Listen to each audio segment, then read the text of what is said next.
राष्ट्र निर्माण में बच्चों की भूमिका पर निबंध या फिर अनुच्छेद। ठीक है जी। तो आपका बहुत स्वागत है मेरे यूट्यूब चैनल में। जैसे कि आप देख पा रहे हैं कि निबंध है हमारे पास। ठीक है जी। राष्ट्र निर्माण में बच्चों की भूमिका पर निबंध। और ये जो निबंध है ये 200 शब्दों में, 300 शब्दों में या 500 शब्दों तक आप लिख सकते हो यहाँ से। ठीक है जी। तो अगर आप मेरे चैनल पर नए हैं तो आप चैनल को सब्सक्राइब कर लीजिए, साथ ही साथ वीडियो को लाइक कर दीजिए ताकि ऐसी इम्पोर्टेंट वीडियो आपको मिलती रहे। तो इसकी हम शुरुआत करेंगे निबंध की परिचय से। ठीक है जी, यानी प्रस्तावना से इसको स्टार्ट करेंगे, शुरू करेंगे। आगे बढ़ते हैं इसमें। तो ये देखिए, परिचय कहता है कि एक राष्ट्र की ताकत उसके नागरिकों में निहित होती है, विशेषकर उसके युवाओं में। प्रत्येक बच्चे राष्ट्र के भविष्य हैं और वे देश के विकास में महत्वपूर्ण भूमिका निभाते हैं। वे एक ऐसे समाज का निर्माण करने में मदद करते हैं जो अधिक न्यायपूर्ण, समृद्ध और सशक्त हो। ठीक है जी, तो ये परिचय था इसका। इसके बाद हम आगे करेंगे। नेक्स्ट हमारा हेडिंग पड़ेगा वो है राष्ट्र निर्माण में योगदान। ऐसी कौन कौन चीजें हैं जो राष्ट्र निर्माण में योगदान कर सकती हैं। सबसे पहले है शिक्षा, एजुकेशन। बच्चे शिक्षा के माध्यम से ज्ञान प्राप्त करते हैं और अपने कौशल को विकसित करते हैं। वे भविष्य में नेता, वैज्ञानिक, डॉक्टर और इंजीनियर बन सकते हैं। सेकंड है हमारा हेडिंग इसमें नवाचार। बच्चे नए विचारों और तकनीकों के साथ प्रयोग करते हैं। वे नवीन समाधान खोजने, नवीन मतलब नया, ठीक है जी, समाधान खोजने में सक्षम होते हैं जो समाज की समस्याओं का समाधान करते हैं। तो नवाचार का मतलब होता है कुछ नया करना, जो है बच्चे करते हैं इसमें। आगे हम पहुंचेंगे इसके नेक्स्ट पॉइंट पे। वो है सांस्कृतिक विरासत। बच्चे अपनी संस्कृति और परंपराओं को आगे बढ़ाते हैं। वे अपनी भाषा, कला और संगीत को संरक्षित करते हैं। ठीक है जी, यहाँ तक कर लिया हमने। नेक्स्ट हमारा हेडिंग है वो है सामाजिक परिवर्तन। बच्चे सामाजिक मुद्दों के प्रति जागरूक होते हैं और उनमें सुधार लाने के लिए काम करते हैं। वे पर्यावरण संरक्षण, बाल अधिकारों और सामाजिक न्याय जैसे मुद्दों पर आवाज उठाते हैं। इसके बाद नेक्स्ट हेडिंग है गुणवत्तापूर्वक शिक्षा, यानी शिक्षा जो है वो अच्छी होनी चाहिए। ठीक है, बच्चों को गुणवत्तापूर्वक पूर्ण शिक्षा प्रदान करके हम उन्हें ज्ञान और कौशल जोड़ सकते हैं। ठीक है जी, और यही ज्ञान और कौशल के द्वारा वो राष्ट्र के निर्माण में सहायता करेंगे। आगे बढ़ते हैं। सृजनात्मकता को बढ़ावा देना। बच्चों को अपनी रचनात्मकता को व्यक्त करने के लिए प्रोत्साहित करना चाहिए, यानी जो उनके अंदर अ, एक दबी हुई सी जो कला है। ठीक है जी, हर एक बच्चे में क्या होता है कि एक कुदरत की देन होती है, एक कला होती है। अगर उसको पहचान ले, जान जाए उसके अंदर क्या स्पेशलिटी है, तो वो उसके अकॉर्डिंग काम करता है। तो वही बताने की कोशिश कर रहा है। अगला हेडिंग है सामाजिक गतिविधियों में भागीदारी। बच्चों को सामाजिक गतिविधियों में भाग लेने के लिए प्रोत्साहित करना चाहिए, यानी उनको ज़्यादा मोटिवेट करना चाहिए, प्रोत्साहित करना चाहिए ताकि वे समाज के प्रति अपनी जिम्मेदारी को समझ सकें। नेक्स्ट है नेतृत्व विकास। बच्चों को नेतृत्व के गुण विकसित करने के लिए प्रशिक्षित किया जाना चाहिए। ठीक है जी, तो इसके साथ नेक्स्ट जो हमारा हेडिंग है वो आता है राष्ट्र निर्माण में बच्चों के सामने कुछ चुनौतियां। ठीक है जी, तो हमने पढ़ा अभी तक भागीदारियां वगैरह क्या क्या हम कर सकते हैं उसमें। अब पढ़ेंगे कि चुनौतियां कौन कौन सी, समस्याएं कौन कौन सी आने वाली हैं इसमें। सबसे पहले है शिक्षा की कमी। आज भी भारत में कई बच्चे शिक्षा से क्या है, वंचित है।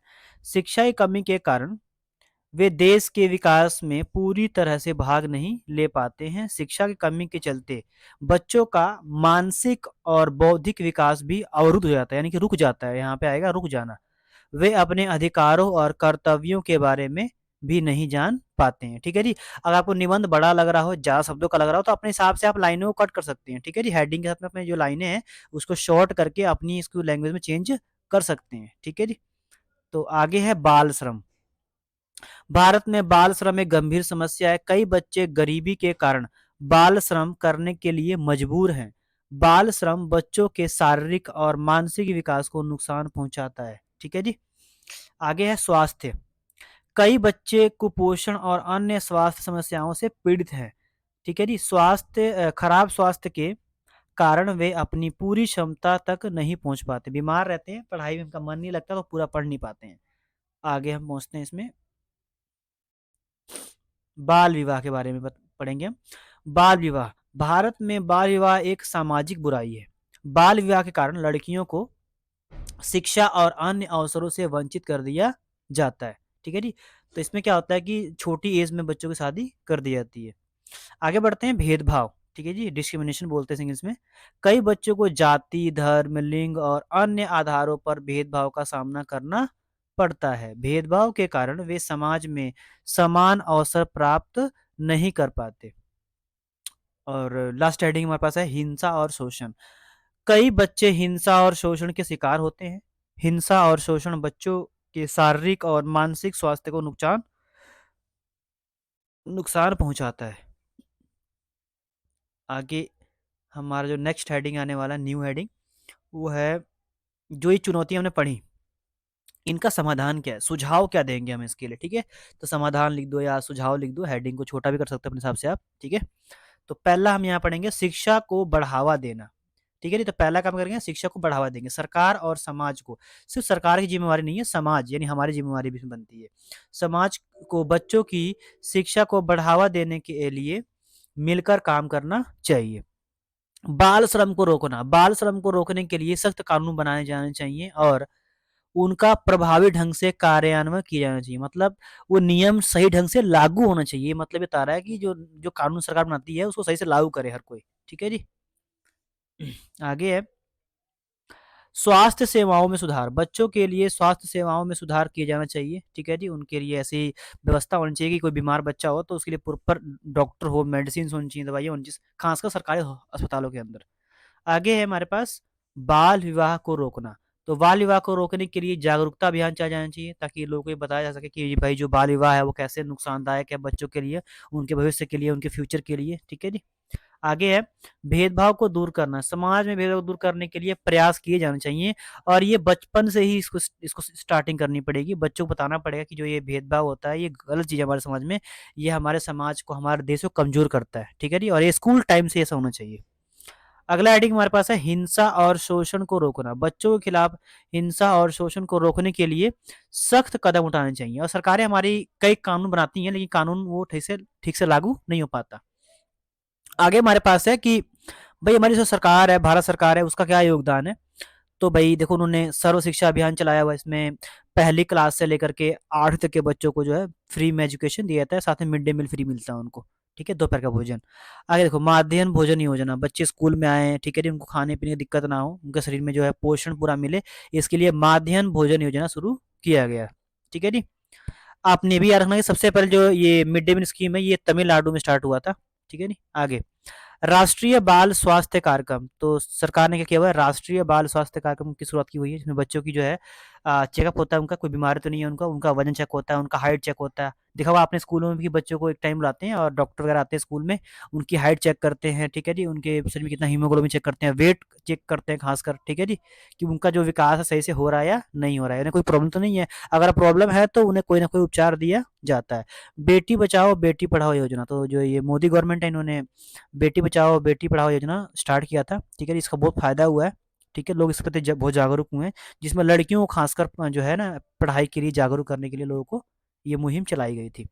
इन योजनाओं के माध्यम से सरकार बच्चों को शिक्षा, स्वास्थ्य और पोषण प्रदान करने का प्रयास कर रही है। ठीक है जी।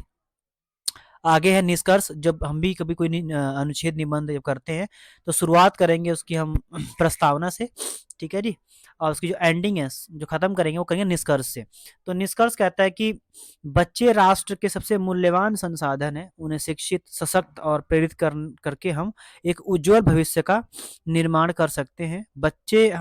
हमें बच्चों को राष्ट्र निर्माण में सक्रिय रूप से भाग लेने के लिए प्रोत्साहित करना चाहिए। ठीक है जी। तो आई होप कि मतलब आशा करता हूँ कि आप सभी के लिए वीडियो बहुत इंपॉर्टेंट रही होगी। ठीक है जी। ये हमने सारा का सारा जो है निबंध है ये हमने कंप्लीट कर लिया। ठीक है जी। अब फिर से मिलेंगे नेक्स्ट वीडियो में। तब तक के लिए थैंक्स फॉर वॉचिंग।